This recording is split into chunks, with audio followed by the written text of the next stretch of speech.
Let's call this regular city council meeting to order. We'll start with standing and saying pledge allegiance to the flag. I pledge allegiance to the flag of the United States of America, and to the republic for which stands one nation under God, indivisible, with liberty and justice for all.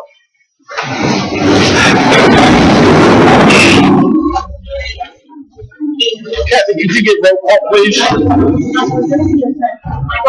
Present. Present. Howard Leary. Present. Russell Smith. Present. Jim Day. Present.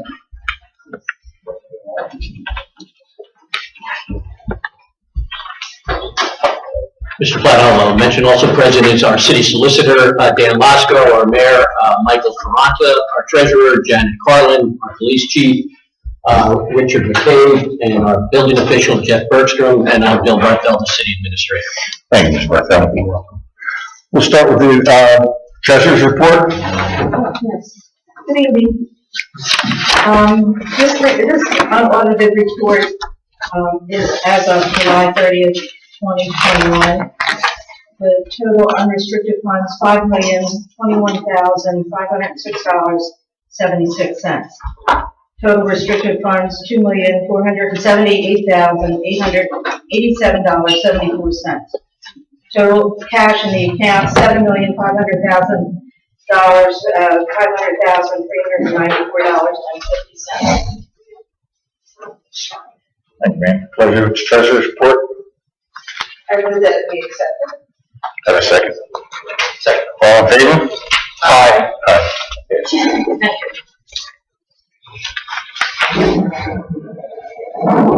That report from the city administrator and staff? Oh, I apologize. Okay. Minutes from the July 13th meeting, regular meeting.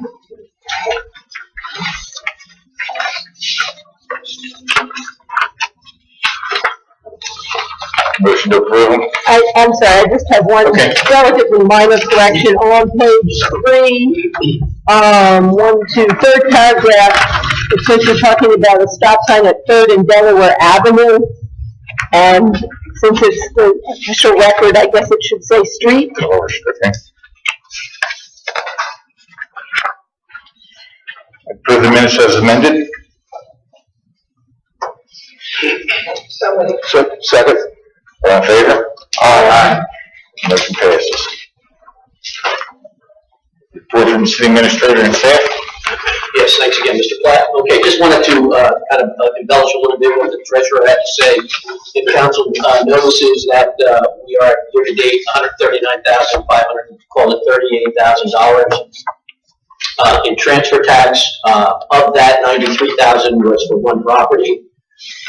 So we're still ahead of our projections in 1 month with 22% of our projected revenues for transfer tax. But I also wanted to point out that a significant portion of that came from, one property. Just kind of a heads up on that. Are you able to tell us what property that It was a Riverbend property. And then a couple other items for council. I did want to mention last month, Councilperson Leary had asked about the costs for utilizing this facility for council meetings. I did want to update and just might kind of make a correction on that, or an update. The senior center is charging at $75, but that includes sanitizing the equipment, if you will, when we're done. And from our perspective, it's a much better deal, if you will, that they've given us than what we had, a month ago, where we would have to have brought in a crew to sanitize. They will also disassemble these tables for us. We would have to have brought in people tomorrow, for Public Works to do that. So I just want to acknowledge that and thank them for working with us on this. So that's my first item for council. The next item I'd like to just do an update, the American Rescue Plan Act. As council may remember, we've been allocated $2.93 million from the federal government, basically, from that act. And if, again, you recall, last month, I believe it was, that I mentioned that we would have our solicitor do a quick kind of overview about what projects or how those monies could be allocated. And without getting too deeply into the weeds, I'm going to ask Mr. Lasko to just kind of summarize what he's found and where we are at this point. Thank you, Mr. Barthel. The Treasury Department, the Federal Treasury, has developed some very lengthy regulations. They're all subject to change, modification as we go. But by and large, the money must be used for public health uses associated with the COVID-19 pandemic. So they go through a variety of things: mitigation and prevention programs, vaccination, medical testing, contact tracing, public health and safety, payroll, provided it's devoted to mitigating or responding to COVID-19, a variety of other programs. There are a couple of things that are somewhat interesting. I thought there was a provision toward the end about green projects subject to stormwater resiliency. I didn't know if, it was unclear, but I didn't know if dike enhancements might be applicable there. Broadband infrastructure, especially underserved communities, is a target area. Water and sewer infrastructure as well, especially with respect to safe drinking water. So there's a variety of uses, long list here, but almost all of them are related in some fashion, tangentially or not, to the COVID-19 pandemic. Mr. Lasko, I have a question. I know we talked about it earlier, you hear some businesses complaining that you took the payroll protection. How careful do we have to be that we may have to pay the federal government back if we aren't within the guidelines? For the PPP No, for the American Rescue Act. As to this, if you're not within the guidelines, you're going to be subject to reimbursing the government. Okay, so what's that Be subject to audit. Okay. And if I may, Mr. Platt, just to piggyback again on what Mr. Lasko just said, there was a teleconference with the folks from the Delaware League and the municipalities around the state, and they are looking into a group hire, if you will, a law firm and an accounting firm that we would get together and hire. It's something we're considering. We've just had the initial call. I don't have a further update on that. But my thoughts on that is, we'll continue plugging along. We'll continue researching our own firms if need be, because I want to make sure we're getting a fair shake for whatever our contribution might be, depending upon what the Delaware League thinks it should be. Because now, I will answer this question. Mrs. Cleary asked that question at the last meeting, whether or not those funds could be used out of our allocation, and they can. So we will continue to pursue, how we can use that money, obviously, in as timely a manner as we can. Unless there are more questions about the ARP, I will say this. We did, Mr. Lasko put together a lease for the boat club. Again, an item of discussion last month. We did send that to the representative of the club, and they're in acceptance of it. It's a 3-year term. And I will also notate for council that we did put in a 60-day advance written notice to either party of termination, so that there is an escape clause, if you will, for either party, depending upon how the process plays itself out. So we're good with that. We just need to get the proof of insurance and get the agreement signed, and I will let council know when that happens. And then finally, just to let council know, the City of Newcastle Transportation Plan update and public outreach process. I did hear from Heather Dunnigan from WMATCO, and they are planning their second public workshop the evening of September 13th. They will be doing that as a Zoom meeting. That's their preference at this point. However, I did advocate for, and they agreed that it would be a good idea that council do a special meeting in October, mid to late October. So I'll be sending out an email trying to get dates that are acceptable to everyone on council for that time frame. And so, obviously I'll let council know as that proceeds as well. Any other questions for me? Any questions? I'm sorry. I just note that that WMATCO had a pretty successful public meeting at the concert a couple of weeks ago. Right, yeah, well, in terms of turnout for your question. Turnout, and they were getting good input. Good. Okay, great, I appreciate that. Jeff, did you have anything for council? Nothing to add to the report, sir. Okay, Mr. Barthel, oh, I'm sorry. personally. Just, if you would remind us, please, what are the street projects that are slated for this year? and if there's any timeline yet to their start for. Okay, yes, Mrs. Leary, we had allocated, I believe it was $420,000 for street projects. We're talking about Brigon, 13th from Moore to Brigon, West 9th from Washington Street to its southerly terminus, and the alley off the 600 block of Cherry Street, and a mill and overlay of Umbrella Road, or the 400 block of Gray Street, if you will. We're also looking at doing a couple of speed bumps out in Washington Park. Typically, we put bids out for those projects in November or December with the intent to have them started in early spring. Thank you. Chief? I only have one thing from this month's report, unless there's any questions. During last month, we put a few folks out on bike patrol. They patrolled Markel Trail and most of the areas around there. And we were able to make a fair bike arrest early in on that, so I know that's one of the quality of life issues that we talk about frequently. Before I move on, any questions about the report itself? Any questions? So, I want to circle back to a community policing initiative we've talked about over the last few months. I've got some questions over the last few weeks just to clarify a few things. Our website really is a good place to start for that. There's a tab in there that deals with the community policing initiative, and if you scroll down, there's a list of all of our officers and squads they're associated with. And there's a link to their email address. That's step one.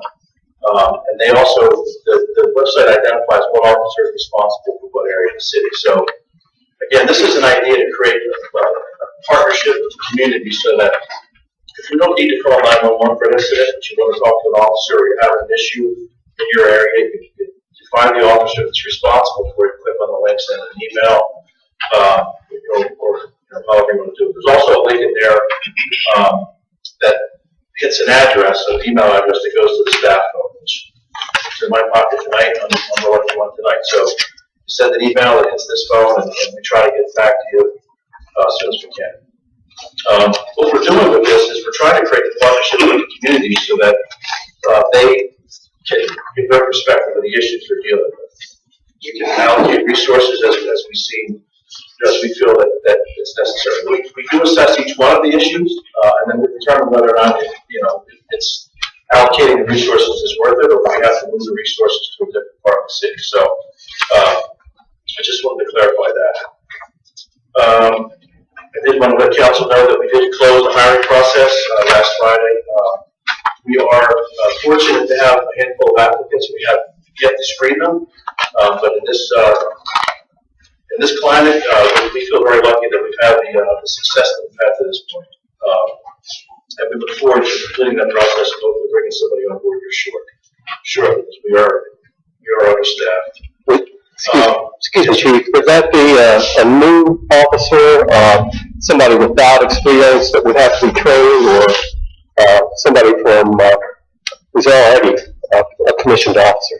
So we ran a dual process. We ran certified and non-certified, and we have had success in getting applicants for both, which is huge, especially from the certified. We're competing against agencies that are struggling like the rest of us, but they're throwing a lot of stuff at these applicants that agencies like us we can't. But the fact that people are interested in this is really it's a healthy sign, and I really hope to have a happy ending story next meeting. So, and then we do have some solid non-certified officers, some local residents that we're interested in looking at. So we have some decisions to make here soon. So I hope to bring you all in on that soon. I had said last month about a Leave Behind program. We signed off on it. All our officers are trained in it, and they're all outfitted with it. So just to reiterate, Leave Behind is an opportunity for our officers to carry a certain type of Narcan with them so that when we respond to overdoses, after we treat, if we treat, and after there's a transport, we can leave some Narcan behind after training the family in its use. One of the things that we've noticed as we've been tracking some of these overdoses is we're seeing a decline in reports. We're seeing a decline in our own administrations, pretty significant. the thought is that perhaps people will have access to Narcan now, which is fantastic. I think it's saving some lives. But I also think that it may be skewing the number of overdoses that are actually happening. And I think it's important that we reiterate to the public that we should know about these overdoses. We still have the compassionate response program in place. The idea is just, we don't want to send false messages that this issue is we're winning this issue, because it's still a problem. But the public has gotten much more aware about it, and they're treating it much better. So that is one issue that we noticed when we did an analysis before we signed up for Leave Behind. I know it's late, but we're anxious to hopefully work with Goodwill and host a back-to-school backpack program that we've done in years past. Obviously, we couldn't do it last year, but we had a real successful one in 18. I think that was year one. Even more successful in 19. So we're hoping to be able to do this. Again, once I say this, almost every month. Please follow us on Facebook. If you see it go out, we'll put as much information out as soon as we can about the date, time, and if we need any help. We typically have resources in place to do this, so we can make this a last-minute effective event. With that, we're also excited to maybe get back into the schools and start presenting citizenship awards to the kids at the elementary school. That's always been a big hit. So we really missed out on that last year. So our goal is to get back into that. And then the last thing is that our goal is that we brought this up a couple of months ago. We're looking for a community that wants to host us for a substance abuse and mental health awareness day. We would come to the community, we would set up our tents, we would bring as much information as we could that we can pass out to deal with substance abuse, how to fight it, how to treat it, how to recognize it, along with mental health stuff. We've had some successful interactions one-on-one with community members that are struggling. And as we progress through this, we're getting enough information that, people that are reaching out through the channels and getting access to us are getting information that's at least helpful. And having done this for as long as I've done it, I can tell you that going back to when I would respond to calls like this, we didn't have access to this type of information, these type of resources. It really is, it's remarkable. So I would encourage anybody in the community that's interested in us or hosting us, please reach out. If I can add to that, this American Recovery Plan money might be used for mental health awareness or drug treatment type of programs like you're describing here, if you can connect it to COVID. And you can actually. It's been elevated overdoses and elevated mental health issues from people being cooped up. Quarantine, absolutely. That's all. Any questions for the chief? Thank you, chief. Anything else, Mr. Barthel? That's it, Mr. Platt, thank you. Communications from council? Anyone? I did have someone stop me on the way over here and ask about motorcycles and the noise ordinance. And, driving by after, I think it's 9 or 10 p.m. And so I don't know, Chief, are you able to kind of respond to that? Or I don't know how you make a Harley get quieter. Yeah, that's a good question. It's an issue we're dealing with, and I actually have Captain Dempsey researching something for us right now to deal with not just the mufflers, or the motorcycles, but without mufflers in general. We need something that has some teeth in its enforcement and will be upheld in court. And our biggest issue is once we get in front of the judges, it's a crapshoot. Forgive the expression. So we want something that will stand up and that we can appeal if we lose, so that we start to send the message that this is an issue, and it is an issue. We recognize it. On that same point, I'm sure my neighbor, Mr. Harrison, would probably agree with us. If we get video footage of trail bikes that are on the street, and trail bikes that are going down a paved bicycle trail, we should just forward that to you. Yeah, absolutely. And we've talked about this evidence-based prosecution. We don't chase anymore. I shouldn't say anymore. It was never really a good idea, but we don't chase kids on dirt bikes. But sometimes we think we know who they are, and that's why it's important that, you know, if you know who they are, we try to confirm it, because the arrest we made, we thought it was, or the resident thought that it was somebody else, but it ended up being, we identified them, you know, appropriately. So, you know, any video, send it to us. We're not the only ones dealing with this. The county police is dealing with this, other jurisdictions. I think I've said this before. We are working together, and we're sharing information.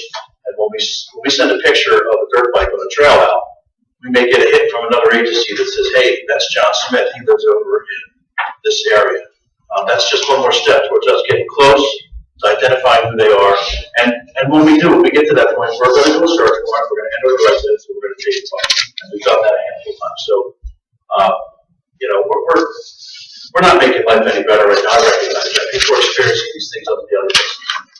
And we're trying. This is a new process. You know, again, this is going to take a team effort.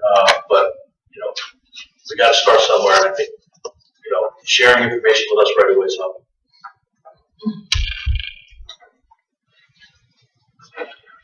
Business from the mayor?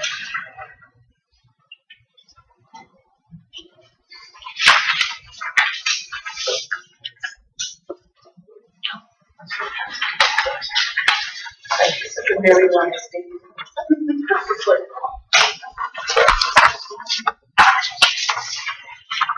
Council President and members of council, actually, before I start, say hello to Mr. Bloomquist and our guest tonight from the Delaware Municipal Electric Corporation. I know you'll be hearing from them later. So tonight, a couple points. You've got before you the nomination of Ms. Bree Rivera of Washington Park for an open position on the Planning Commission. I know Ms. Rivera reached out to each of you a couple weeks ago to answer any questions. I believe her presence on the commission will add value to the proceedings, and I encourage you to support her nomination. She's an alum of Wilmington University and is a Master's of Business Administration candidate at the University of Delaware presently. She's an employee of the university, lives in Washington Park, been there over 6 years with her husband and their daughter. We've got several Arts Council related events. The city's going to be quite busy. You've got before you a proposal tonight which will assist us if we were to experiment with busking and buskers, which is actually the official name for street musicians. But we can't just have anybody show up. We actually have to have a process so we don't get somebody who decides to spend night after night in the bushes and open a guitar case during the day. So there has to be a process, and that's outlined in some information that I got back from the city solicitor, but also it's embodied in one of the proposals before you tonight. But we're arranging for a couple of street musicians to play on September 18th from 5:30 to 8:30, and perhaps even a band at the Wharf. We also have other future events scheduled at this point. We are closing in on a movie night in Battery Park on Friday, September 24th. I'm probably the only person in this room that hasn't seen The Goonies. My staff at work all thought that I was, from another planet since I had not seen that movie.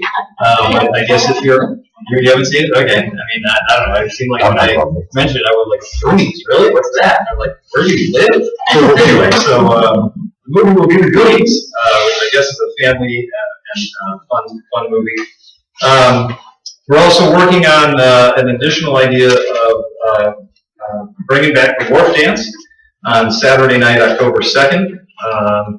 And Opera Delaware looks like we're closing in on a date with them for a return Sunday afternoon, October 17th. So those are things that we are looking at. We're probably going to use, we've asked Event Allies to help us coordinate some of this, since we have a bunch of well-meaning volunteers, so we can use some professional help. So stay tuned with all that.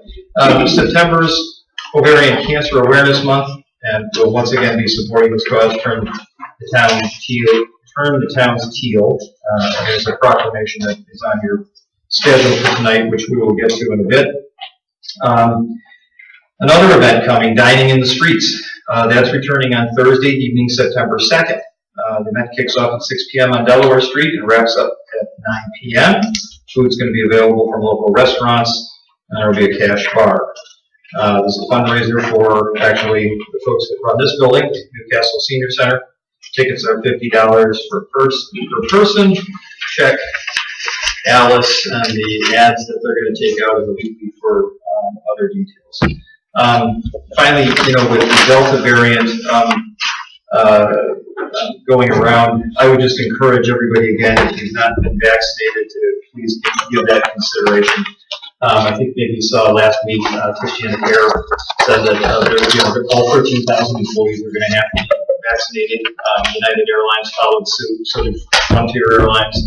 A number of employers are making that now a requirement.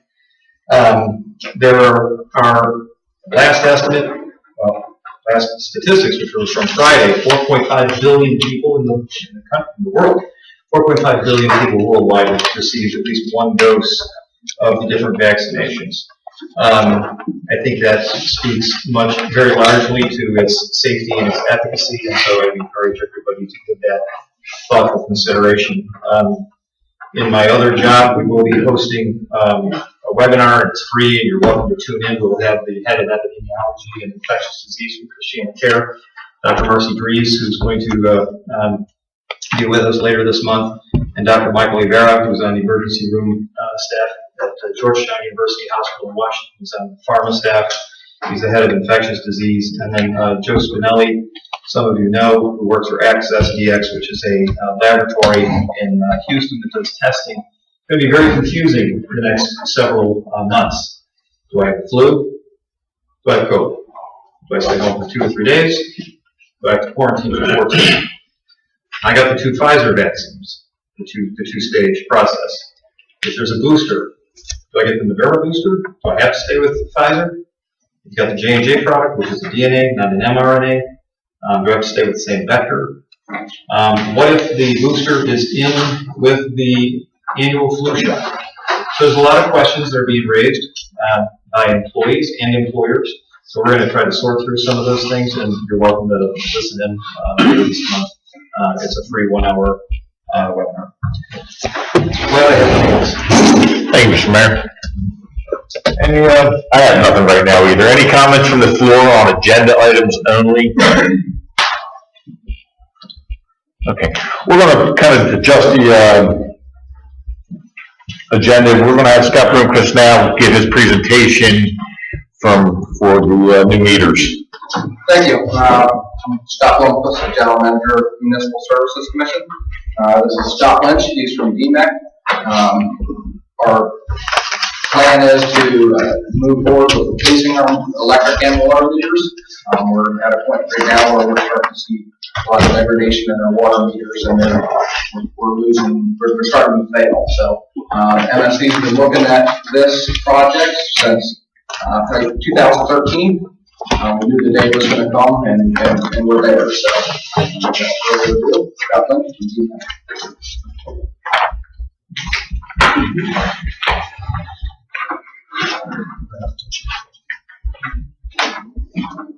Does everyone have a copy? A few extra here. Well, thank you very much for the opportunity to speak with you this evening.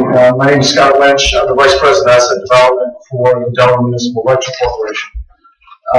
DMEC, as it's called, we are a joint action agency. And what that means is we represent the 8 municipal electric systems in the state of Delaware. By represent, meaning we go before legislative and other regulatory agencies for your benefit. Also, we serve you with wholesale power and with programmatic activities. One of those activities is what we're going to be speaking about tonight. And what I mean also by representing you further is that we are owned by those 8 municipalities. We are not a vendor. So when I'm speaking today, I'm speaking on your behalf as someone who is on your team, on your side, we're an extension of you. We, have been looking at the world of advanced metering infrastructure, or commonly called smart meters, for quite some time now. And one of the partners that we engaged with is American Municipal Power. They're on slide 3. They are like us. They are a joint action agency. While we represent 8 municipalities in one state, they represent 135 members across 9 states. So it's DMEC on steroids. They have quite a bit more participation. They have quite a bit more of funding than we do. That means that they can do a lot more and do a lot bigger things at larger economies of scale. And we've shown that that partnership in various places has been very beneficial. On slide 4, part of that joint action at the state level with us as DMEC and with us as part of AMP is, to the points I mentioned, greater economies of scale, shared resources, regional programmatic support, and continuous improvement and increased value. And what we're going to talk about tonight is that increased value option of advanced metering infrastructure. So, to give you an idea of what we're talking about tonight, this is nothing new. Delmarva Power, Delmarva Electric Cooperative, the City of Newark, the City of Seaford, the City of Milford, and now the Town of Middletown have all placed in service in a various form of various vendors advanced metering infrastructure. What we're speaking about is an eventuality of modernizing our grid. It is that, in a nutshell.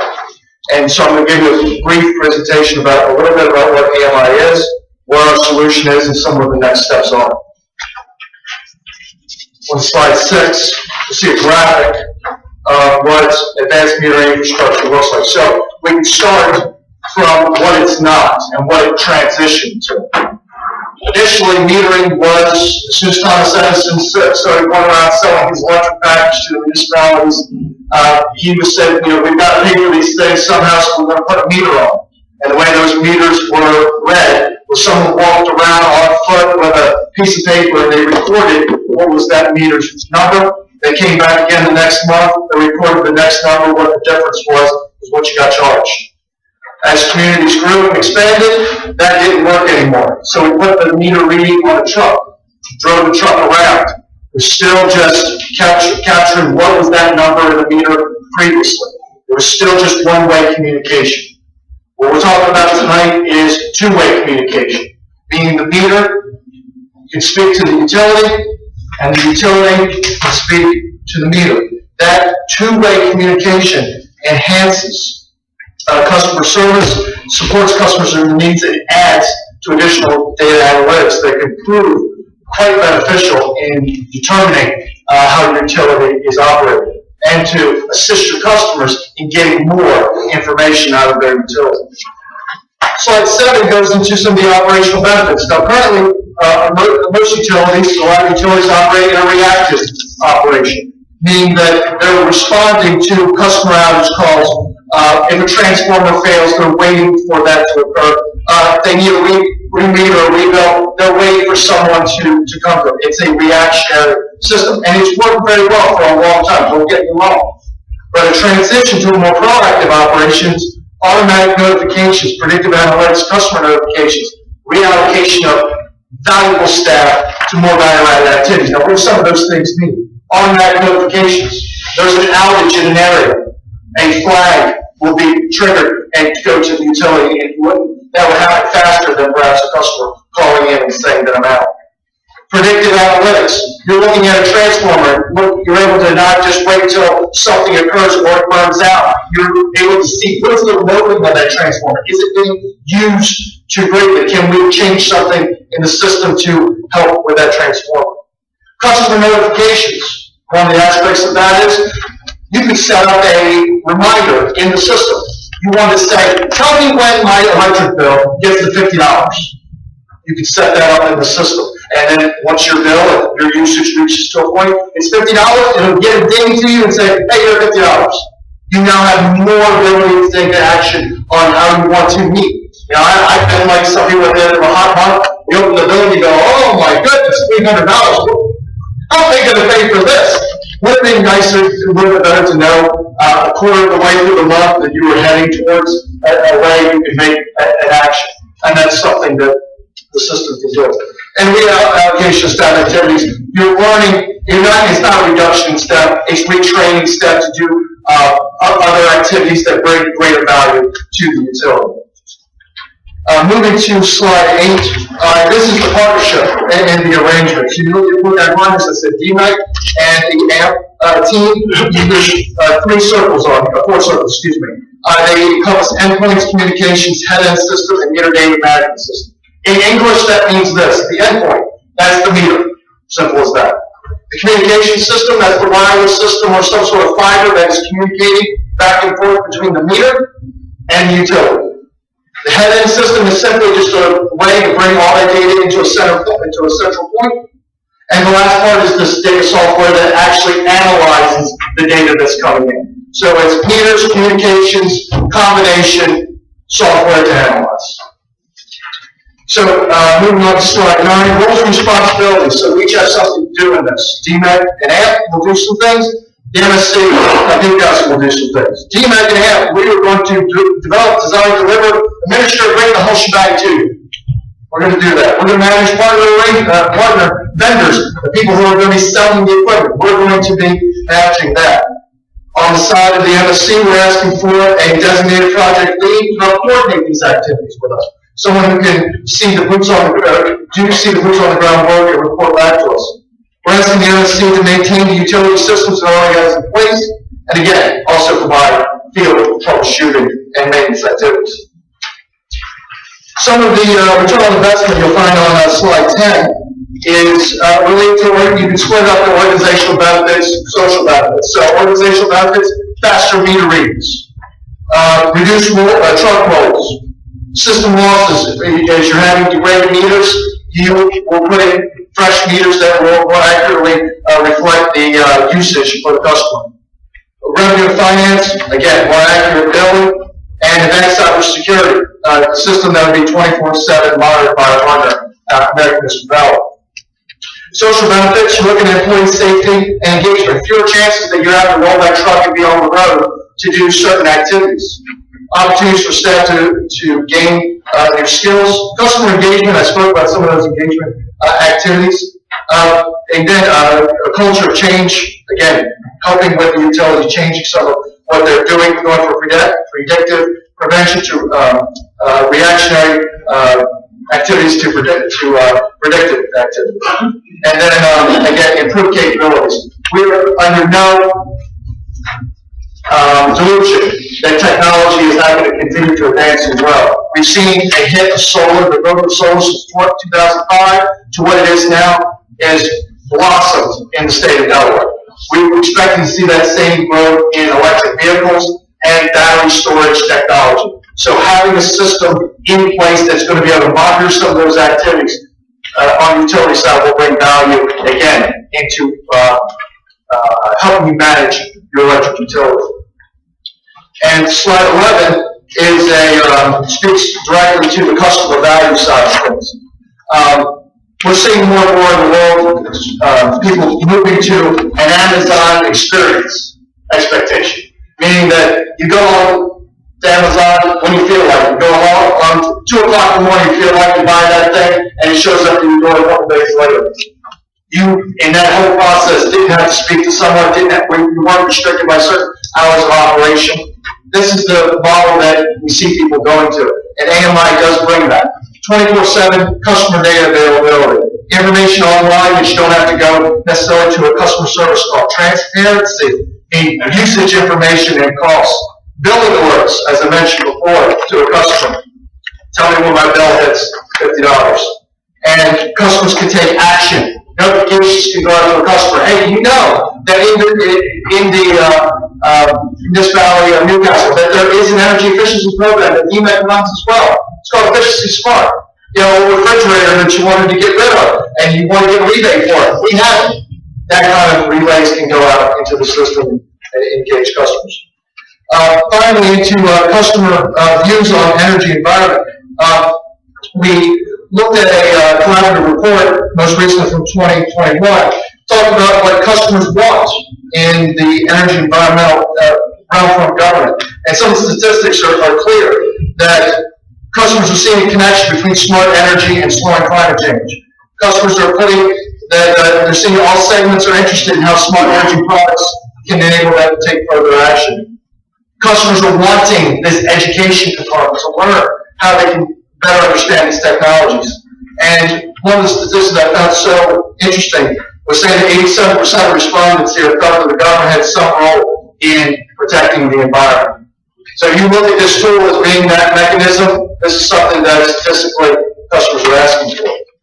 We also reached out to the municipalities that already have these systems in place, City of Seaford, City of Milford. We asked them, we said, what's been the customer reaction to having these systems in place? They said, nothing negative. Next to nothing. So they haven't put out a full customer survey yet, but that's been the reaction. No one's calling in and saying, I hate this system. We have had the municipality, the MSC has had a chance to go down and speak to those municipalities and ask them, true, what has been your experience with this system? So that opportunity has been afforded them, and they did take advantage of it. So with that, that's the explanation of what the program is. The further slides get into the cost of implementation. Option 1 and option 2 are related to the installation of both electric meters and water modules. Difference between electric meters and water and modules is meter is the part that you see on the side of your house. That's the part that when you think of electric meter, that would be a change out there. A water module is different than a meter because the meter, you have that brass body that's sitting in the ground. That's the meter part. The module part is the part that sits on top of the meter and tells what the loading is on the meter, what is the recording of how much usage has occurred, and reports it to the system. So installing those systems with network gear and installation costs, option 1 here is a solution that would, option 1 and option 2 are generally the same, with one exception. In option 1, the MSC will do the installation of the water module. In option 2, they will hire a third party to do it. So that's the only difference between option 1 and option 2, is that one, on the electric side, there will be a third party to do the meters. On the water side, the MSC, with one option, will do it on their own. Option 2, they would hire it out. So we just got your pricing for both of them. Next slide is related, 14 is related to ongoing costs. Managing the system will have ongoing costs, so there is licensing the software and programmatic fees. And in addition to it, the municipality were to choose to add on any different analytical modules that would provide value. A demand response module, tell customers when they need to shed load electric consumption during hot days, a voltage regulation and analytics model, other things that the MSD could take a look at and find value in. So these are additional online costs. The previous ones that were initial costs. These are ongoing costs. Option 3 is a combination of, and the first 2 options are DMEC finance. That means DMEC would, on behalf of this utility, would do the financing for you. Option 3 is a combination financing. So DMEC in option 3 would finance the electrical side of things. And then through a state revolving fund program, there would be a alternative financing that would prove, again, additionally beneficial to the municipality. In that regard, we would split the cost off, and the DMEC would do the electric side, and this alternative financing would do the water side. One of the reasons why you'll see that number is higher, with that option, it's not an option for DMEC to buy new water meters, just the module, right? Yes. Through the SRF fund, we can purchase the meters, so now we have new accurate meters also, not just the module. It does the communication itself. It's upgrading the rest of the infrastructure, so then hence the higher cost. So, right. DMEC is a joint action agency for electricity. We can only go so far as regard to touching the water. We can touch the electric part that reads the meter. We can't touch the meter itself, so that's why we can't touch the meter itself. Slide 18 gets to DMEC financing options. So we projected 3 options here. We gave 3 project costs. We showed the DMEC financed amount and various 10-year finance costs with a 2.25 interest rate to a 3.25 interest rate, a bandwidth of 100 basis points per speed. We don't exactly know what the market's going to do. It can be somewhat fickle at times, but we went in and gave you the bandwidth of that range pricing. So with that, the next steps would be municipal process, looking at budgeting, gaining MSC and city council approval. We can then go through a contracting process, and then ultimately going to a kickoff with deployments. So with that, thank you very much for your time. I'll take any questions. So, the kickoff, what kind of date are you looking at to start making? So I was looking for an answer from you guys tonight. I want to give you time to think about it, talk, and do what discussion you need to do, and then at that next meeting. So back up a little bit. Probably what the first time you're seeing us here in this format. 2016. Prior to that, we were not able to borrow money, right? There was a charter change in 2016 that allows us to do that, but also then the council has to approve that. So that's just why we're here showing this. So moving forward, once we have approval, we'll start the process with Scott. It's all as dependent on supply chain. So meters, how quick we get them, 16, 20 plus weeks. So yeah, We were 16 to 20 plus weeks when COVID it was just starting. Now some of the supply chain has pushed those items out. So full deployment could have So, one more question, thank you. The ongoing annual cost of services, is that 68,500 every year is what it's going to cost? That's correct, yes.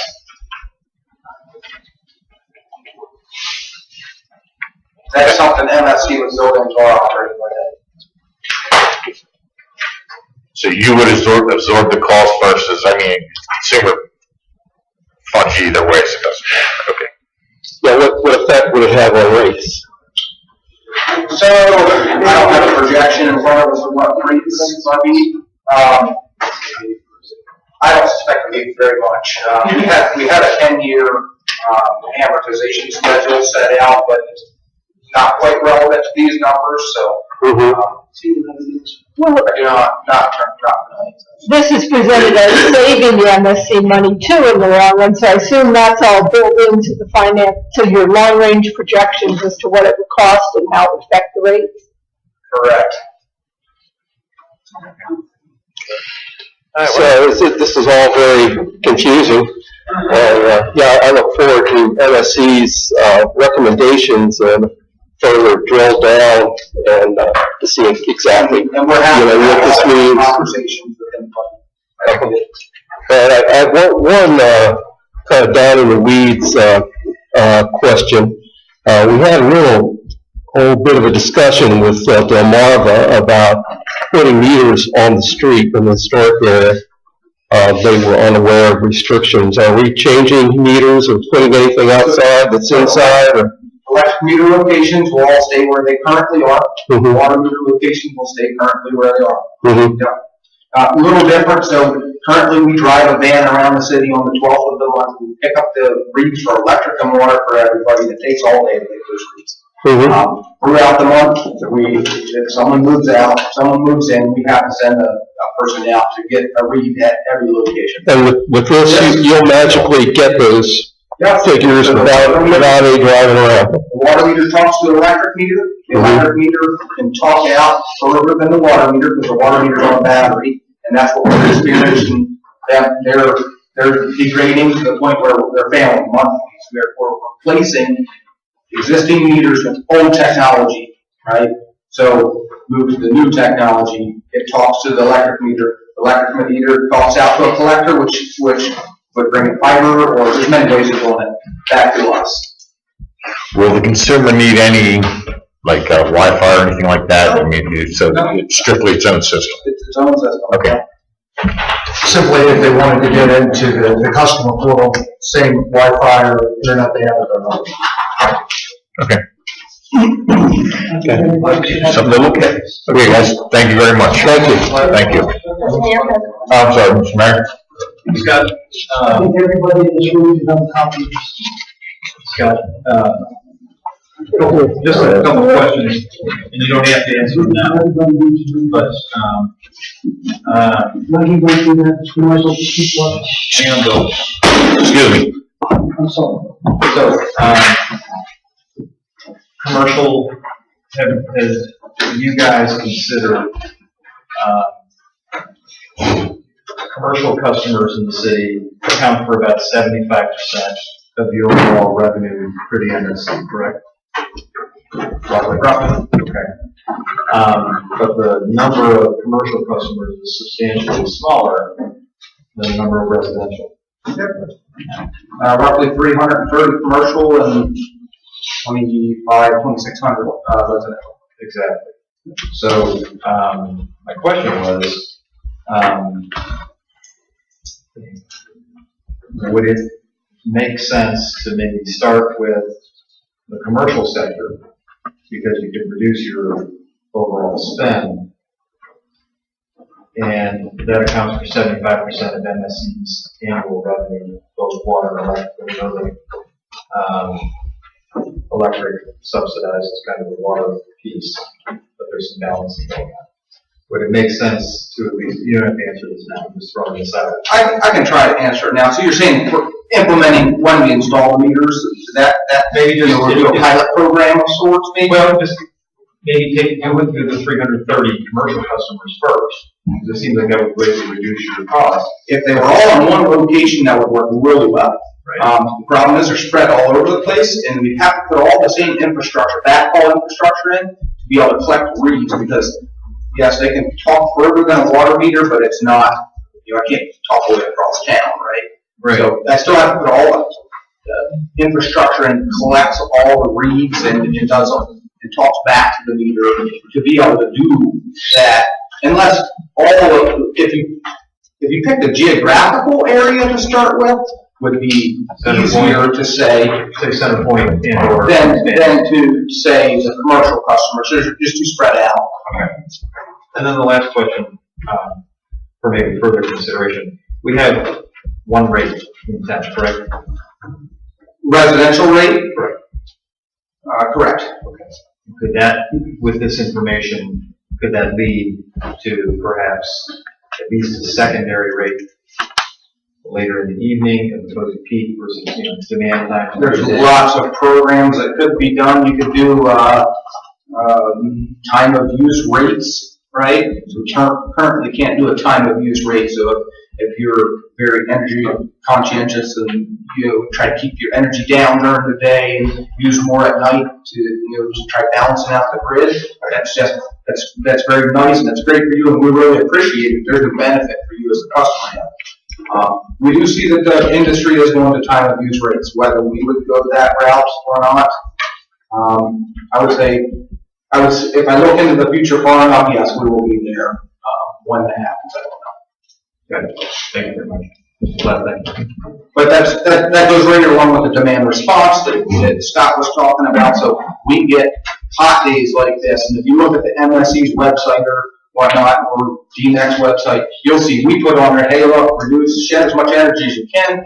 You're relieving the grid. You're keeping the cost of energy down, right? Because the higher the energy demand goes, the higher the cost goes, and that ultimately all of our rates increase because of that. Because DNEX has to purchase more capacity. If we can all keep that down, which they let us know when that's going to happen, they're projecting it. We're trying to let our customers know. That keeps everybody's electricity costs down. Thank you, Scott. Scott, we'll have you back at another meeting once we can gather up some information, have some more questions for you, and you'll have a little bit more information on the financing, so appreciate your time tonight. You probably have my email. Absolutely. Thank you for your time. Thank you.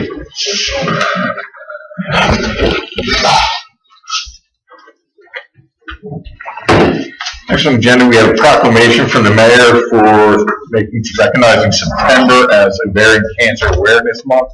Mr. Mayor, let's present the proclamation. Yep.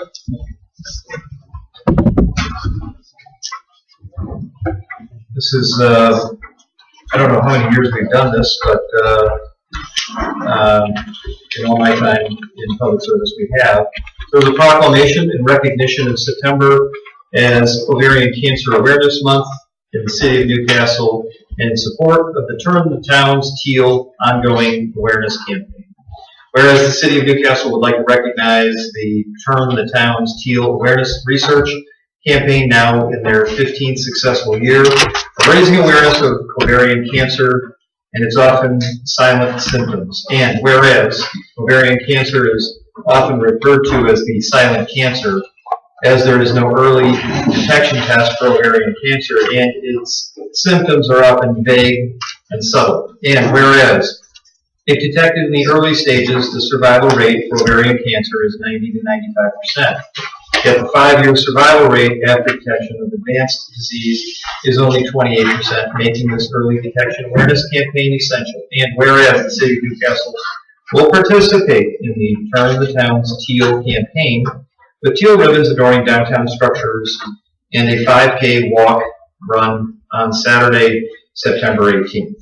Now therefore, be it proclaimed, on this, the 10th day of August 2021, the city of Newcastle declares September as Ovarian Cancer Awareness Month in the city of Newcastle and supports the Turn the Town's Teal Awareness Research Campaign. Thank you very much. Thank you, Mr. Mayor. Next, we'll skip over to Resolution 2021-22. Resolution approving the mayor's appointment to the Planning Commission of Bree Rivera to fulfill the unexpired term of Elizabeth Sabatella. Do I have a motion on that? Second. Okay, its reading is, whereas the City of Newcastle Code provides the mayor of the City of Newcastle appoint 9 members to the Planning Commission subject to confirmation by the City Council for 3-year terms. And whereas there is currently 1 vacant position on the Planning Commission, and whereas the City Council proposed to confirm the appointment of Bree Rivera to fulfill the unexpired term of Elizabeth Sabatella, whose term ends May 9, 2023. Now therefore, let it be resolved, the City Council hereby appoints the following person to the Planning Commission. Bree Rivera, Planning Commission, term ending May 9, 2023. Bree, would you like to say anything to anyone? She happened to be here with us tonight. Hi, I'm Bree. I just want to say I appreciate the mayor's confidence in me and nominating me for the appointment. I'm also looking forward to working with the committee and moving forward any projects that we're currently working on and looking into new projects with them. And I know how important the role is, and looking forward to working with them in that capacity. Thank you. Any questions from council? Yeah, I just want to thank you for stepping up and serving. I mean, it takes a lot of time and effort, and I appreciate you taking the time away from your family and all, but I really do appreciate it. Do I have a vote on this motion? All in favor? Aye. Aye. Anybody against? Motion passes.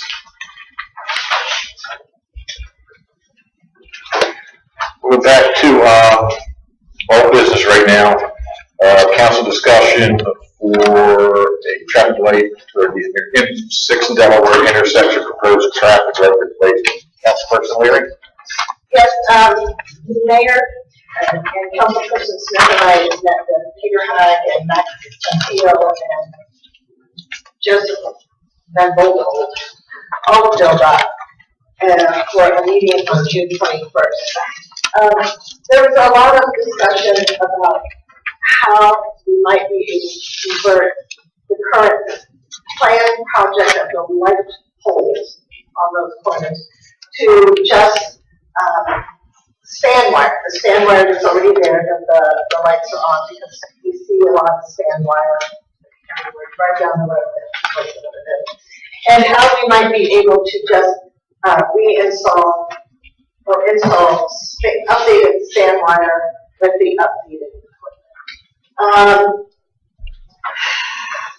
There were a lot of different comments that went around.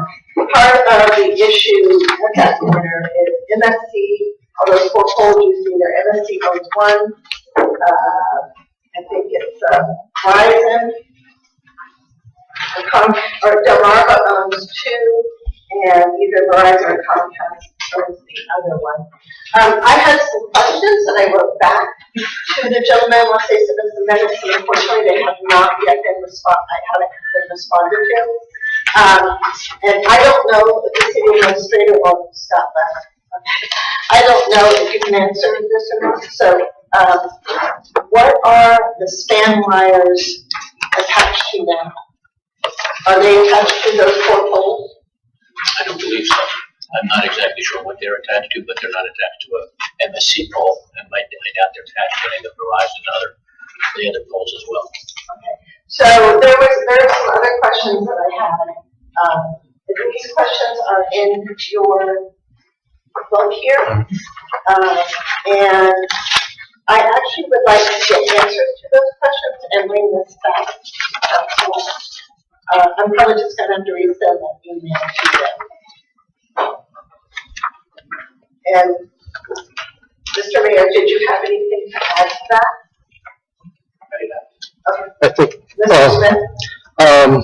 yeah, I think one thing that we ought to make clear is that we had discussed having some sort of experiment this summer with the flashing red lights and the stop signs, and basically we found out that it's too late in the year. That's not going to happen this year. So we probably won't, we still might do that, but summer is the best time to do it, and they can't get mobilized to do that this summer. So if we still want to do that, that's going to put this project off until next year. It still will be funded next year. We know that we won't lose any money.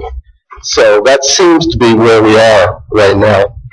Am I right? Well, no, where we are right now, if I'm correct, we've already approved the resolution to provide the money for the decorative poles, and this project's been approved by City Council. So this project's moving forward right now because City Council has not voted against it. There was a resolution in May, it was not read, there was no vote for it. This project's been being planned for 3 years now. City Council's taken multiple votes and multiple changes, and as far as I understand, from what's on record and what City Council has passed, this project is moving forward. Funds have been allotted from the city and the state, and the poles and the masts are going in. No, there's been no public vote, no public comment. I'm not changing this, and I don't think you guys had the authority at that meeting to change it. We didn't. Okay, well, you just said experiment next summer. You just can't experiment next summer because council's already approved this project. Council has all spoken. And the people have spoken. Mr. President, you were the one who wanted to question the whole project. It was, they went out and chalked in the items and where they were going to put them, and then we approached them and said, we have some real concerns about this, and then the idea of having this experiment came up. Now, maybe we never voted on that, but we were talking to them about that, and we were going to reply to them and say whether we wanted that or not, but they ran out of time, so we can't do that, is what I'm saying. We can't say stop the project. Stop the project, correct, that's what I just said. Sure we can. Well, it's going to take a vote. I mean, that's what I mean. We can't do that tonight, and it has to be put out in the public. That's a whole difference. Well, I'm just saying that the stoplights were not part of the project we voted on. And we had said to them, that, and you in particular had said you didn't like the project as it was, so we were experimenting whether we could change the project. I'm just saying there's one option off the table. I will agree. I brought it up. The people spoke for Rep the 5th time. Council spoke for probably the 5th time. And I think what's on the table right now, unless council decides to change it, the project is moving forward. It's been approved. I was the one that went out and showed, I think I contacted everyone here to go out and look at what it was going to look like. You all knew what it was going to look like. We had a chance to adjust it for slow it down back in May. It never got even a reading or vote. And now all of a sudden, we're saying we're going to stop it and experiment next summer. Like I said, I think this is great discussion, but I think it should be an agenda item with either resolution to stop it or to let it go forward. Mr. President, I wasn't part of council when the original vote was taken. But from our meeting with DelDOT, I was under the impression that DelDOT had said that they would continue working with us until we were happy with the design, that they wouldn't move forward and just install it without the consent of council here. So that was my impression at the meeting we had when they last presented. So. Mr. Roscoe, you can help me out here, please. Would there have to be another resolution to stop this? You would have to take action to either rescind or modify a prior resolution. Correct. Actually, but when you implement, the prior resolution is also up to council. Correct. And I guess with DelDOT, you got to coordinate all that. Okay, thank you. Anything else? Not from here. Well, I guess I have one question. My memory of the sequence is that we approved the money for the decorative poles before they came out and chalked out where those poles would be. Correct. And it wasn't until we saw the layout and how large the footprint of these poles was that we realized what the impact was going to be on the visual impact on that intersection. Is that correct? You were 100% correct. So if we now, realizing what it's going to look like, change our mind, I understand the legal issue that we have to post ahead of time that we're going to vote on rescinding that previous resolution, so we can't do that tonight. But that would be the step that might be necessary if we truly want to make sure this doesn't move forward until we have more chance to work out with DelDOT how it's going to go. That's exactly right, correct. And would that put the state funding for the cost of those at jeopardy if we rescinded that approval, or do we know that? I don't think it will. Okay. I spoke to Peter Haig myself, and but the whole thing is the span wires have been deemed pretty much unsafe. Yes, you can see them in certain places, but if you take a ride in different parts of the state, they're replacing the span wires all over the state. That's because of engineering costs, so forth and so on. Mr. Sabatello sent the mayor and myself some pictures a while back. I did forward it to Peter Haig. She saw something similar in Stroudsburg, Pennsylvania. And DelDOT says it didn't meet the engineering standards for Delaware. So we're going to be in legal ramifications as far as that goes. But as far as I understand from DelDOT, the span wires are no longer an option. So it's just a matter of what kind of poles. Correct. And my understanding from reading the minutes of this meeting is that DelDOT has some kind of a contract with a supplier, and that's the only supplier they deal with, and that supplier doesn't provide any other types of poles other than the types we've already considered. Is that right? Correct. And I think that's because they meet the engineering standards. Right. So if we rescinded our approval, it seems to me we're at a stalemate, because they don't have any of the poles available, and we don't like the poles they have available, and so nothing could move forward. Is that right? That's pretty much right. Mr. Barthel? Mr. Platt, if I may, just if I'm clear, not having attended that meeting, but having read the minutes and having some conversation with Peter Haig about this,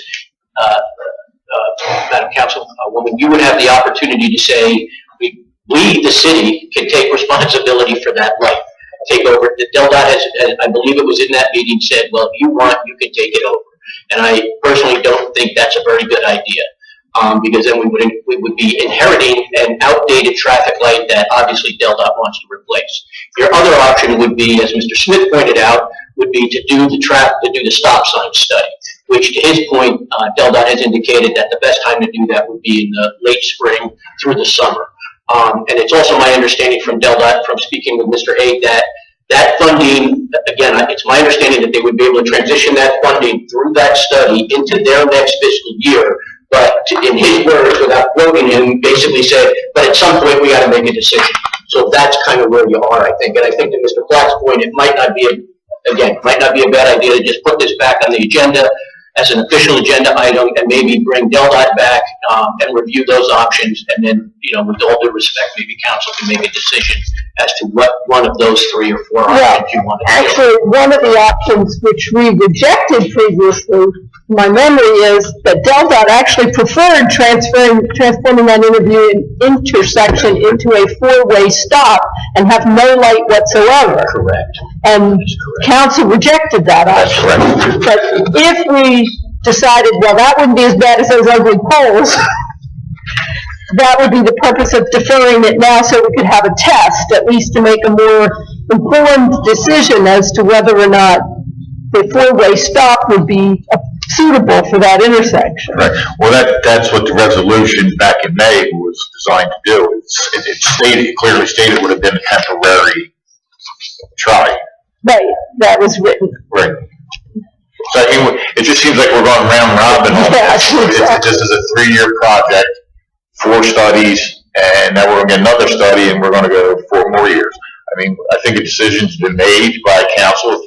If we want to bring it up again by resolution, I'm fine with that, but as of right now, I think the course is charted. Kind of sounds that way. Mr. Conrad. So I attended that meeting with only one purpose in mind. I wanted to make sure that I heard straight, that I asked a couple of straightforward questions to DelDOT. 330,000 traffic lights in this country. You guys are pretty unimaginative. It's really number 1 or number 2. We don't have that. We have no other options.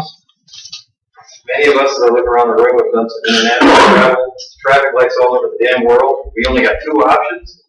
The answer is you got horse A with a bad leg, and you got horse B that's really old and ready for the glue factory.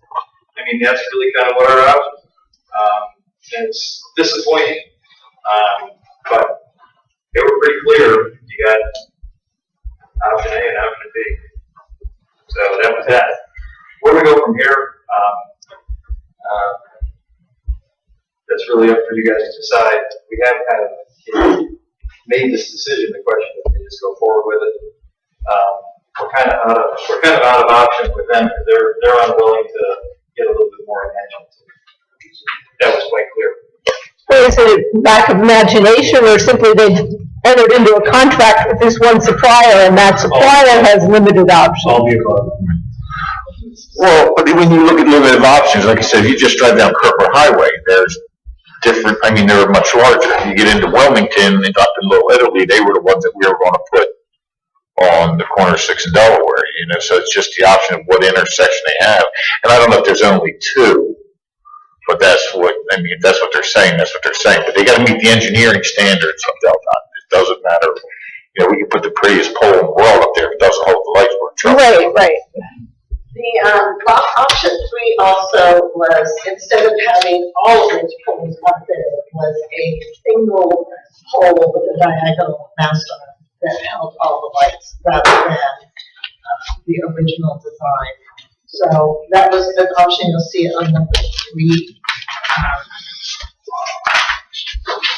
If we bring this up next month on a resolution, we have a photograph that was not really clear as to where that one arm would be or how that was set up. And I can probably ask them for that or something. With all due respect, I think that was voted down once. And if anybody travels through Middletown, because when we did this, I was on the first limit, I was for the 4-way stop. I took a lot of heat for it. If you drive to Middletown, the base of that post is probably about 3 feet wide. It's huge. Remember the picture, Mr. Mayor? I do, and I would just say this. I understand Mr. Platt's frustration. I mean, we've all been having this conversation for a very, very long time. And rather than being frustrated with one another, the frustration really is that DelDOT really hasn't given us, they've given us 2 very, I'm going to use the technical term here, crappy options. And that's too bad. So we chose the best of the choices, and we either just go on as we've already approved, or you go back and we can discuss this endlessly. But I think it's kind of pointless at this point. We picked the best possible option, given a range of not so great options. I don't think, when we made that choice, I don't think we had a range of options. Yes, we did. We didn't, we had Every option that's in this as of today. Yeah. We had every single option. I don't believe so. I believe we had fancy base or modern base, and there was no, how many poles would be used, or whether a line would be used. It was not discussed. I remember they told us that the span wire was no longer an option. And that, we had this, we had the single mast, we had every single one of them. I'll pull the minutes up for you if you want, if you like. Because we had every single option. And I personally, I don't remember if you were on council at the beginning of it, but we had every one of these options. All right, so listen, I mean, we can't do anything tonight. If somebody wants to put on the agenda for next month or whatever, we could bring that back up. But I think we're kind of just going around robin right now, so move forward. I think that'd be great. Let's sell some cars. All right. Let me get organized here.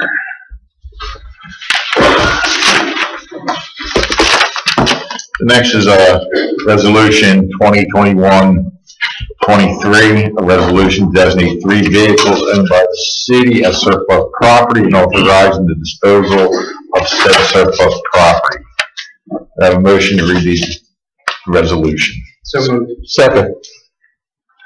Whereas the city of Newcastle owns 3 vehicles which are no longer needed, and whereas the city council has determined these vehicles to represent surplus assets and should be liquidated and disposed of. Now therefore, it is hereby resolved that the city council does approve the sale and disposal of the following vehicles. A 2014 Dodge Charger, VIN number 2C3CD XAG 4EH 287937. A 2014 Charger, VIN number 2C3C DXA G2EH 368077. A 2017 Dodge Charger, VIN number 2C3C DXA GX HH 590483. Be it further resolved that the city administrator shall have authority to market and sell these vehicles, public or private sale, upon terms and conditions as the city administrator shall deem appropriate at his sole discretion. I'm going to assume these are the 3 old police cars, That's correct, Mr. Platt. and they've been replaced with the Explorers. Correct. Okay. Any questions from council? All in favor? Aye. Anybody against? Motion passes. I would pass your items.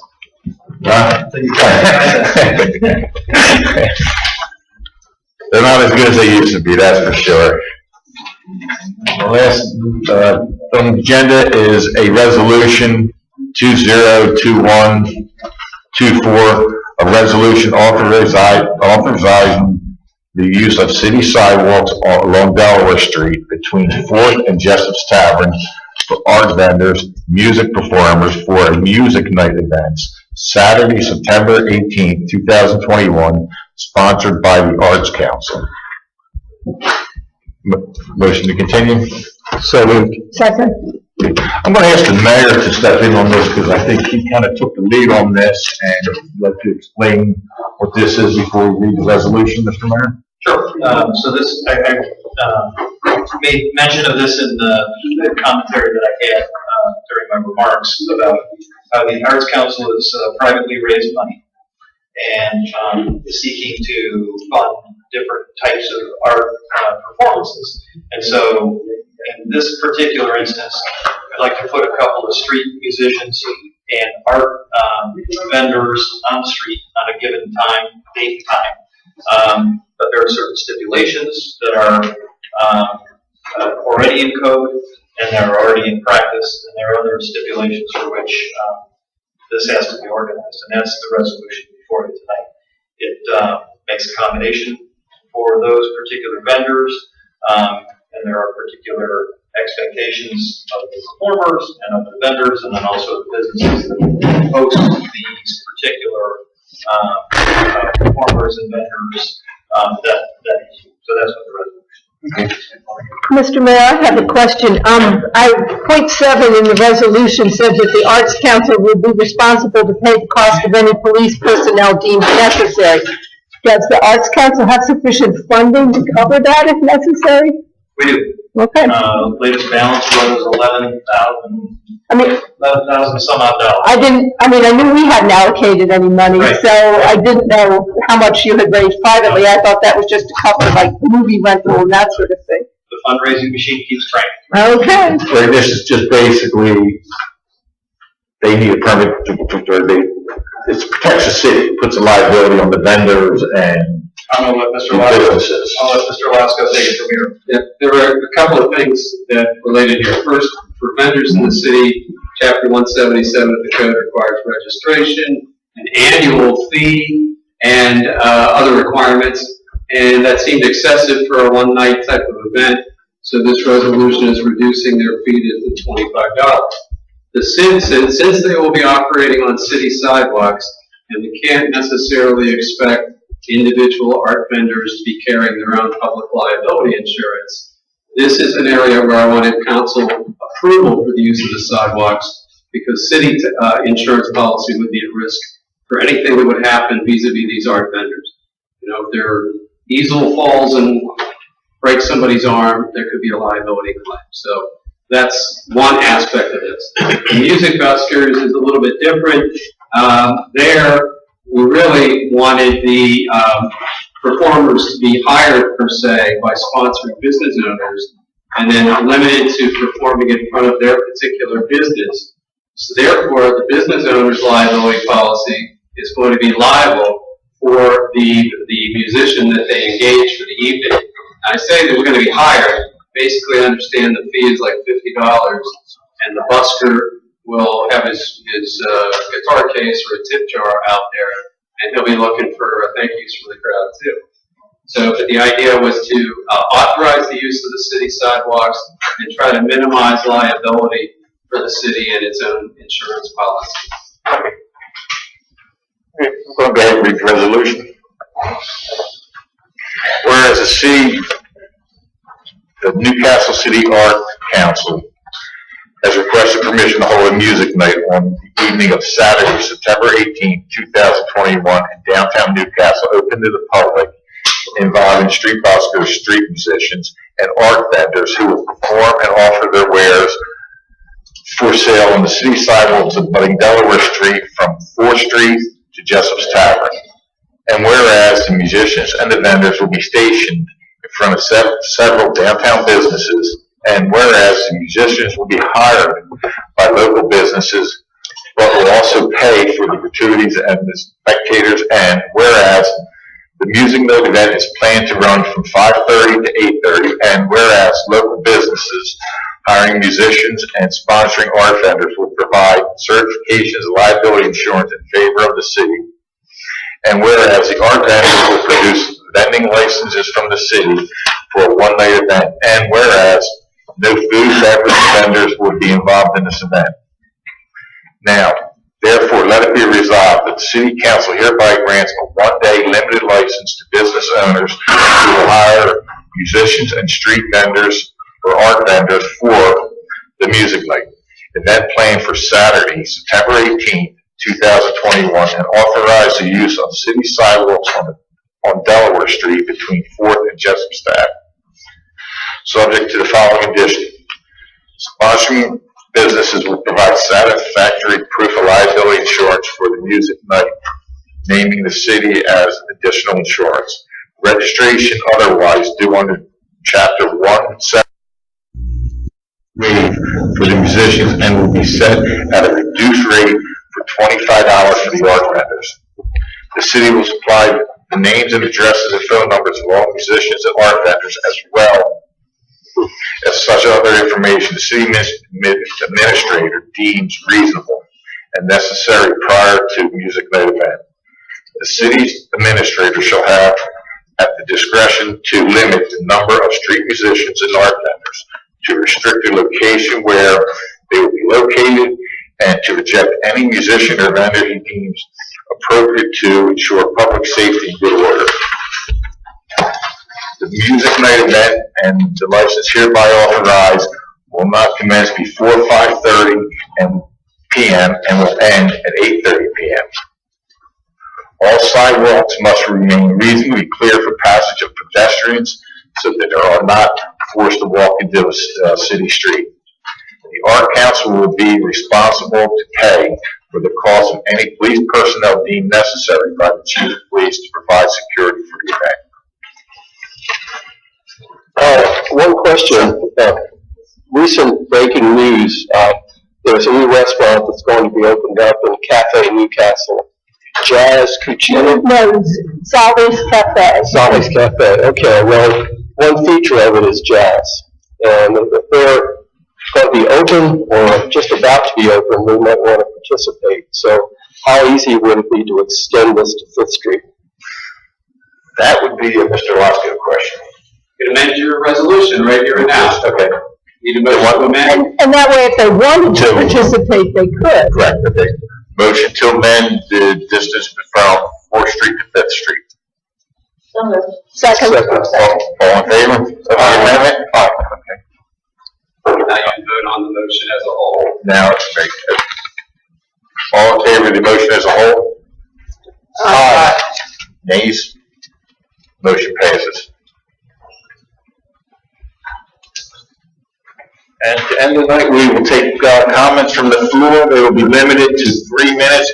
I ask that you first stop and sign in with Kathy over there at the podium. Please just name and address like we normally do, and then speak from the podium. Thanks. 3 minutes. On each item? 3 minutes. Everybody gets 3 minutes. Let's try. But that was good, Bill. I give you credit. You get 3 minutes.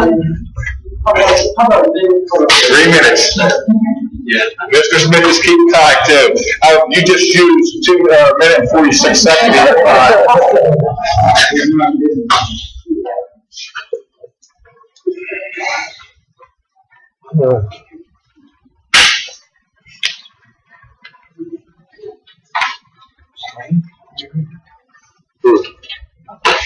I would have forgotten today, so naturally.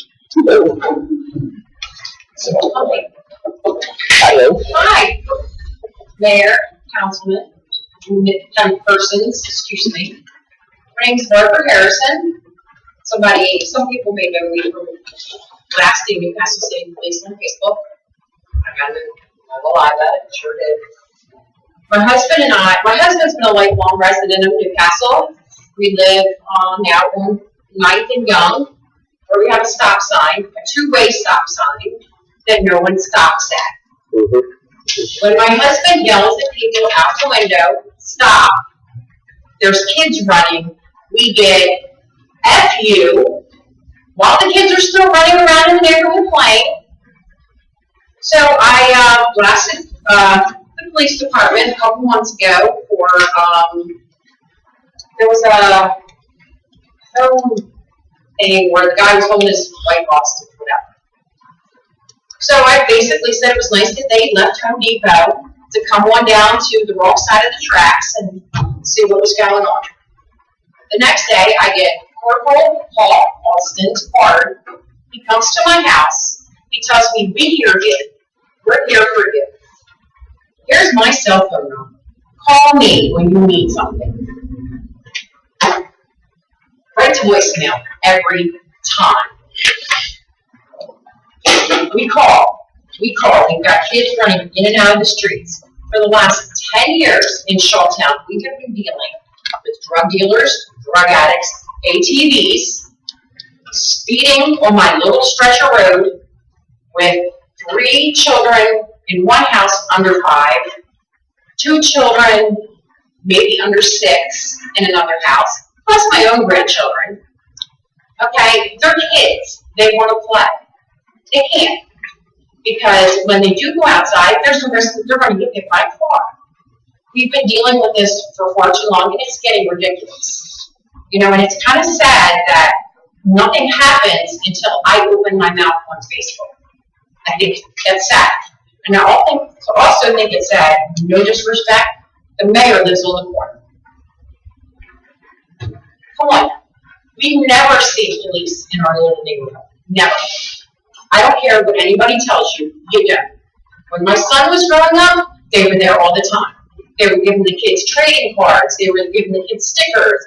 They were saying, hey, you know what's going on here? You know what's going on there? They talk to the community. No offense, the law enforcement community's got a big old black eye since last summer. If anything, don't you think you would want to extend it for some community relations with the kids in the neighborhood? That's just my thought. We are just at an all-time high because we feel like Tori Dempsey, they would have been right there. My dog ran away. Tori came to my house. Tori put an APB out for my dog. Now I can't get anybody to come out. You know, I mean, we're just tired. We don't want to see, I mean, what, 5 years ago, we had a dog that was shot and killed in front of my house. Thank you. You know, it's old. We pay taxes. I go to work every day. Okay, I work in freaking a management and I see crazy people. All right, 3 minutes are up. Sorry. Okay. Thank you very much. You can have this card back because it's worthless. Mr. Emery? Yeah, a little bit of information. The railing down on the road. Many years ago, I took part, helped the city council along with then sitting president, Chris Castagno, do the railing that you guys see that's down on the wharf now. If you take notice down there, there was cord drilling that was done that supports the vertical poles that holds the railing in place. If you take a walk around there, you will see that the cord drilling that used to be filled with an epoxy that holds those vertical poles, the epoxy now in the majority of those poles is gone. So what happens is those holes fill with water, and it is now rotting out those vertical poles. They will basically rust, and those poles basically fall away. I spoke to P2, thinking it was a trustee issue.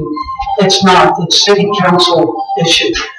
So I'm imploring the city council to address it. Basically what needs to be done is those holes need to be cleaned down and refilled with an epoxy to keep the water out so those poles do not rust. That's a cheap fix, cheaper than actually having to rip the fence out, put all the poles in, and that. So that's just one item I wanted to touch on. Comment section, but that you moved through it real fast. I'm kind of sitting on the fence right now on that, whereas I was a staunch supporter of the light. After a lot of all around, like I said, I'm on the fence now. Seeing the way traffic is during the summer, I like the light, I kind of like the stop sign. If you keep traffic moving through the intersection, I think you're going to see a lot of less traffic jam that we see now from South Street all the way up through Newcastle, going out Newcastle Avenue, up towards Moore's Lane, out past Moore's Lane, up towards Collins Park. I see it during the summer every Friday night. If you can keep traffic moving, which a stop sign does, even, like I say, it's a red light, nobody's going east and west up Delaware Street, you're sitting with the red light for no reason. If there's a stop sign there, there's no traffic going east or west, just north past, traffic keeps moving. It helps the traffic moves, it helps stop the traffic move. I hate to say it, that's one good reason for the stop sign. I hate agreeing with that.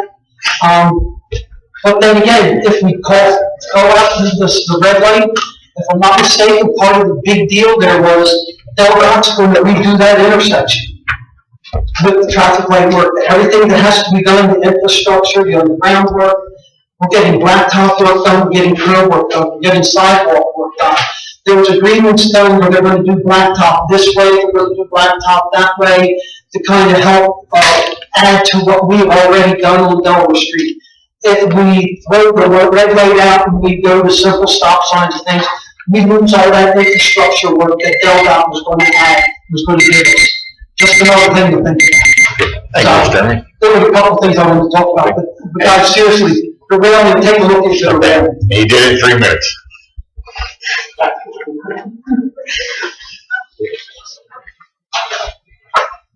Good evening, council. From my recollection, there were many options as far as the traffic light. First was leaving it. Number two, stop signs. Never an option. Well, it was, but like our administrator said, we would have to assume responsibility, and that is a bad choice. But it was an option. Another option was having the plain black post, and then last, which council agreed on, spending the extra money for decorative poles. So there's many options, but stoplight, at least you have the option of trying next summer the blinking light to get kind of a stop sign feel to testing. A very important issue with the substantial uptick in COVID Delta. If you decided to have in-person meetings, that's okay.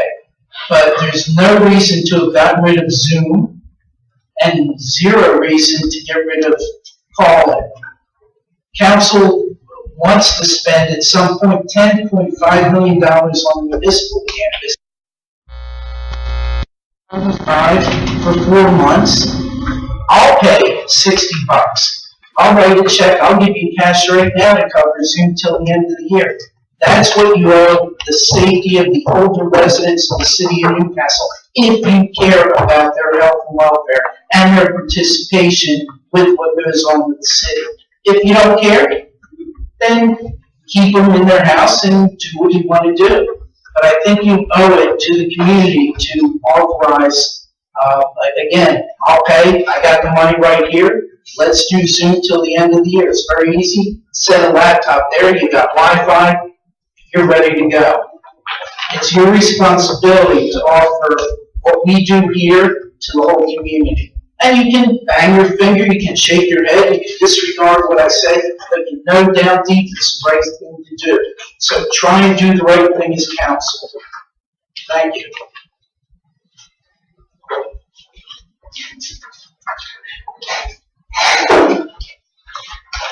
Once I think I can stay in 3 minutes. Okay. Number one, I sent something as an attachment to all you folks. Apparently it didn't turn out well. I apologize. I'm kind of technologically challenged sometimes.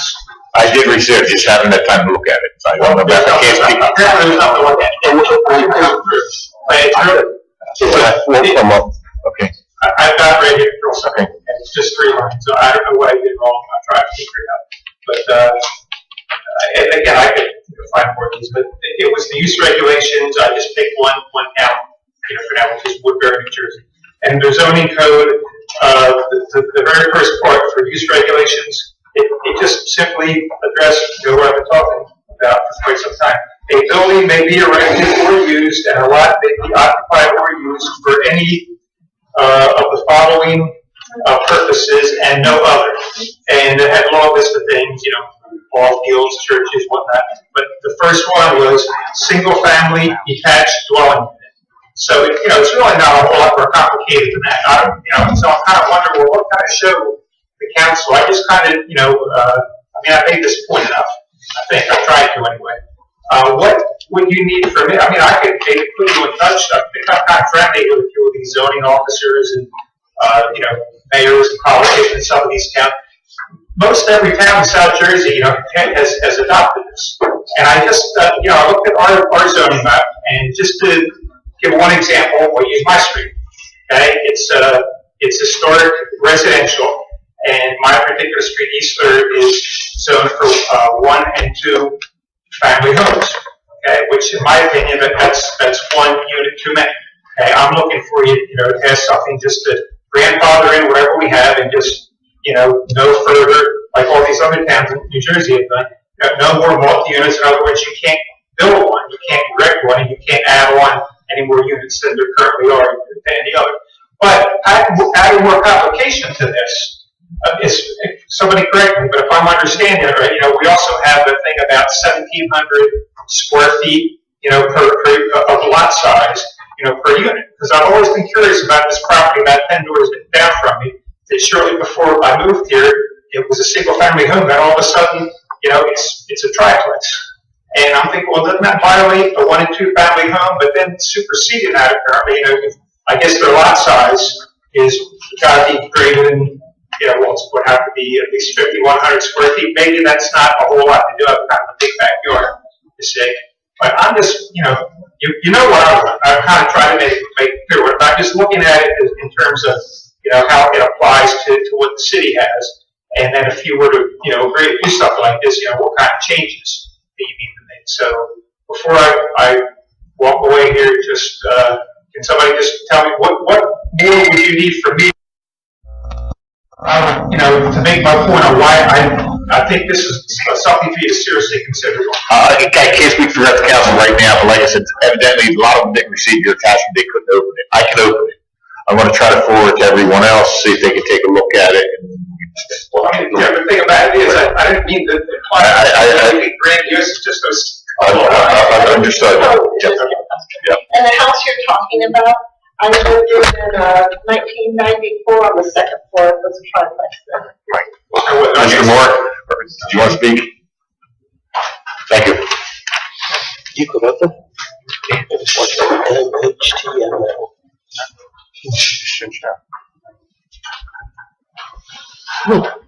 I'll try to. I'll forward to you to see me. To go walk in the Chief McCabe's report earlier, you all had heard how the fire company and the police department work together, the backpacks for back to school and all. Joining forces again, September 11th is right around the corner. It's the 20th anniversary of that terrible day. So this September, we're going to have a walk and also following the walk will be a memorial service to honor and let them know that they're still with us, they're not going and forgotten. So we welcome council, mayor, community. Please come out and on that day and support us and we can support them. It's going to be 4 o'clock, I believe, is the walk. Following that walk, we'll begin the memorial service. And Chief, jump in at any time. I think the memorial service is going to be about an hour roughly. Starts at 6 o'clock. The memorial service is 6 with the walls. Can we get that information up on the website, or maybe get it to Yeah, city secretary so they can be put on the city website? Yeah, I think the file was drummed up, and I think it's out. I'm not 100% sure. I was told it was out. I don't know. Okay, I haven't seen it, so. Circulated. I'll follow up on tonight, and then we'll make sure it gets out so that way it hasn't, Appreciate it, sir, thank you. If I can, I do know that the fire chief did send it out, but I believe chief, I'm not sure, if they just went out to all police entities and fire entities. I don't know if it went out, but you guys are supposed to all get invites to city council and trustees. I guess you guys haven't seen anything yet? It hasn't made its way yet. Okay, because we actually have the 911 committee guys meeting tomorrow night. Okay. And we'll discuss that tomorrow night. I appreciate it, thank you. Make a motion to adjourn.